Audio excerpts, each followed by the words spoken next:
Ok, vamos a hablar de la primera aplicación de esta teoría cuántica de la gravedad que construyó Tiemann, que es a la termodinámica de agujeros negros. Así que tenemos que explicar qué es esto de la termodinámica y qué son los agujeros negros. Termodinámica es la parte de la física que explica los fenómenos térmicos, que involucran temperatura. Por ejemplo, si uno tiene un contenedor, un recipiente con un gas adentro, tiene un volumen, una presión, una temperatura, hay una ley que dice cuánto vale uno si uno varía el otro, etc. Pero la característica distintiva de la termodinámica es que es una parte de la física donde hay mucha ignorancia, en el siguiente sentido. Adentro de un contenedor hay uno seguido de 23 ceros de moléculas dando vueltas. Obviamente yo no puedo saber dónde están ni seguirlas en su velocidad. Lo que se hace es estudiar cantidades promedio, como la temperatura, como el volumen, como la presión, que son cantidades, digamos, macro que nos dan una idea del sistema, pero que revelan una ignorancia de los detalles de lo que está pasando en el sistema. Además de esas medidas macro, hay otra que no es tan conocida en el mundo cotidiano, que se llama entropía, y que es una medida justamente de la ignorancia que tenemos del sistema. La entropía tiene una propiedad que es que cuando interactúan los sistemas físicos, la entropía siempre aumenta, la entropía total. Puede pasar que en un pedazo del sistema disminuye, un lugar donde disminuye la entropía todos los días en su casa es la heladera, dentro de la heladera la entropía baja. Pero como ustedes saben, atrás de la heladera hay un radiador que emite calor, así que si yo pudiera calcular la entropía de toda la cocina, incluyendo la heladera, esa sube, pese a que dentro de la heladera baja. Esa ley, que la entropía crece siempre, se llama la segunda ley de la termodinámica. La primera ley de la termodinámica que es simplemente la conservación de la energía. Y tiene ahí una formulita que involucra la energía, la entropía, la temperatura, el volumen, etcétera, que le da forma concreta, pero que no tenemos que discutirla en detalles aquí.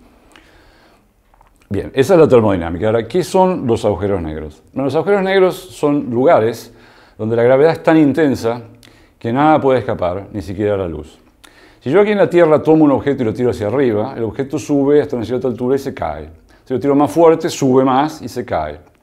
Si yo lo pudiera tirar a 11 kilómetros por segundo, que es un montón, kilómetros por segundo, no por hora, el objeto ese viaja y se va. Se escapa de la gravedad terrestre. Es justamente el principio que usan los cohetes que van a la Luna o a otros lados. Eventualmente esos cohetes adquieren esas clases de velocidades y logran escaparse de la gravedad terrestre. Si la Tierra fuera más densa, sería más difícil tirar cosas para arriba. Y uno podría imaginar una situación donde la gravedad generada de un objeto muy denso es tal que ni la luz pueda salir. Eso ya lo imaginaron pensadores en el siglo XVII. Hay un obispo inglés, se llama Mitchell, que fue el primero en plantearse esto y diría, bueno, una estrella que sea así sería negra porque la luz no podría salir. Pierre Simon de Laplace, luego en el siglo XVIII volvió sobre la misma idea. Pero ellos tenían una cosa que les faltaba, que nosotros la tenemos. Nosotros sabemos hoy en día que nada puede ir más rápido que la luz. Entonces, si uno tiene un objeto de estos donde ni la luz puede escapar, quiere decir que nada puede escapar. Es decir, se ha construido una región del espacio donde algo que entra ahí no puede salir más. Eso es lo que se conoce como agujeros negros. Estas regiones están limitadas por una superficie llamada el horizonte de evento, y ustedes quizás hayan escuchado hablar de esto en muchas películas, en particular en la película reciente Interstellar. Realmente han tenido muchísimo cuidado. El asesor científico de la película fue Kip Thorne, que ganó el Premio Nobel de Física el año pasado. Han tenido enorme cuidado en tratar de retratar qué pasa cuando se pasa cerca de un agujero negro y cosas por el estilo. Estas cosas suenan como de ciencia ficción. Están presentes en las ecuaciones de Einstein, ya se habían encontrado en 1916. Sin embargo, la gente no terminó de entender lo que eran estas cosas hasta la década del 60. Las mentes más brillantes de la física del siglo XX, Schrödinger, Heisenberg, etc., todos escribieron cosas cercanas a estar mal acerca de los agujeros negros porque es un concepto confuso. O sea, no está mal sorprenderse. Pero bueno, hoy en día no solo es un concepto aceptado, sino que podemos observarlos astronómicamente. ¿Cómo puedo observarlos si no emite luz? Bueno, porque normalmente se le cae materia alrededor del agujero negro, que eventualmente se cae adentro. Pero cuando cae alrededor, como la gravedad es tan intensa, la materia se calienta y emite luz. Y esa luz sí la podemos ver porque está afuera. Entonces podemos ver los efectos externos de los agujeros negros. Ahora con el experimento LIGO que detectó las ondas gravitacionales también podemos ver chocar dos agujeros negros. Estos objetos que sonaban tan de ciencia ficción existen, están ahí afuera y son parte de la astronomía hoy en día, ya ni siquiera parte de la física, digamos, son considerados objetos convencionales, pero tienen esta propiedad rara de que si algo se cae ahí no puede salir más. ¿Qué tiene que ver esto con la termodinámica que hablamos hace un rato? En principio nada, uno diría, ¿no? Porque la termodinámica hablamos de gases, partículas y de ignorancia de que teníamos muchas partículas. Acá tenemos un agujero negro, es una región del espacio. Está caracterizado por su radio, su masa y a veces rotan, así que el momento angular también. Pero eso es todas las propiedades que puede tener. A diferencia de una estrella que podría, en principio, ser cuadrada, no hay estrellas cuadradas, pero podría serlo, los agujeros negros no, tienen esas tres propiedades y nada más. Eso le llevó a un investigador israelí, Jacob Bekenstein, en la década del 60, a teorizar que en realidad existe una cierta ignorancia cuando uno tiene un agujero negro, y es que ignoro lo que pasa adentro, porque no se puede comunicar conmigo. Yo, por ejemplo, viendo un agujero negro no puedo saber si provino de una estrella, dos estrellas, chocaron dos agujeros negros y lo formó. Lo único que veo es radio, masa, momento angular, cantidad de rotación, digamos. Además, Bekenstein notó que si yo juego en el agujero negro, tiro una piedra o choco con otro agujero negro, el área del agujero negro solo crece, siempre crece. Se come las cosas y crece, se vuelve más gordo, digamos, por decir una analogía. Y entonces él dijo, ¿no será esa área una especie de entropía que siempre crece cuando interactúan dos sistemas? La gente lo miró y dijo, sí, son dos cosas que crecen, pero ¿qué tiene que ver una con otra? Hay otras cosas que crecen en el universo y no tienen nada que ver unas con otras.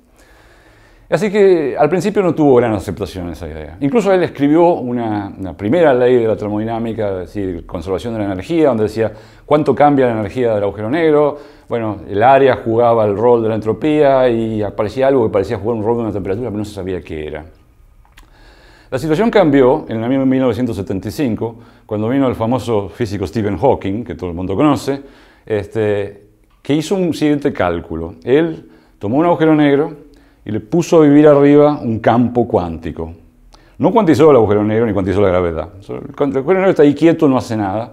De hecho, el tipo de cálculo que hace impide que el campo cuántico lo afecte el agujero negro. El agujero negro está como ahí como de fondo, digamos, como una cosa que no juega ningún rol en el cálculo, está de fondo, digamos. Y lo que descubrió Hawking es que ese campo que vive ahí radia. Y radia como si fuera lo que se llama en física un cuerpo negro. Si yo tomo un pedazo de metal y lo pinto de negro, obviamente eso no radia luz porque es negro. Pero si yo lo caliento a 1000, 2000 grados, eso empieza a emitir luz. Y la emite con un patrón bien definido en términos de frecuencias, etcétera, llamado un espectro de cuerpo negro. Notablemente lo que Hawking mostró era que el agujero negro con este campo cuántico viviendo arriba emite radiación como si se comportara como un cuerpo negro. Es decir, el agujero negro se convierte como un pedazo de metal caliente.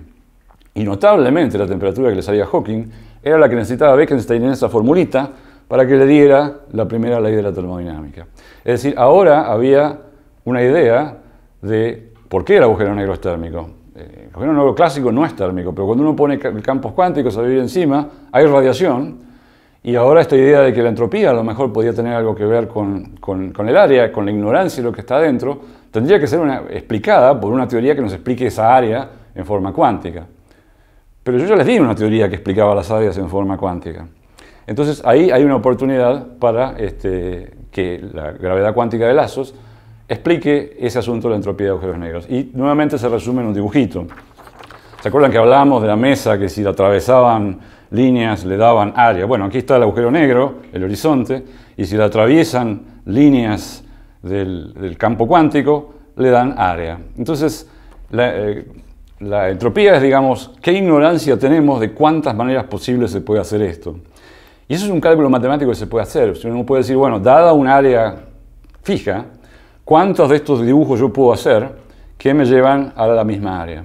La gente ha hecho ese cálculo y lo que muestra es que el resultado es proporcional al área. Es decir, el resultado de la entropía de agujeros negros sale proporcional al área en gravedad cuántica de lazos. Hay un pequeño detalle en el cálculo este, como siempre. Resulta que en estas cuantizaciones que se hacen hay un parámetro libre. Y el parámetro libre aparece enfrente del resultado de este cálculo. Entonces, a alguna gente es un poco insatisfactorio, dicen, porque ustedes tenían que predecir un número y les sale libre, digamos, ¿no? Pero bueno, el hecho de que sea proporcional al área es bueno, porque es lo que salía a Bekenstein. Esto es una explicación ahora fundamental, cuántica, de dónde viene esa entropía. Ahora no es más simplemente una analogía de dos cosas que crecen. Ahora tenemos una idea clara que la entropía es la ignorancia de todas las maneras posibles en las que podríamos construir ese agujero negro para un área dada.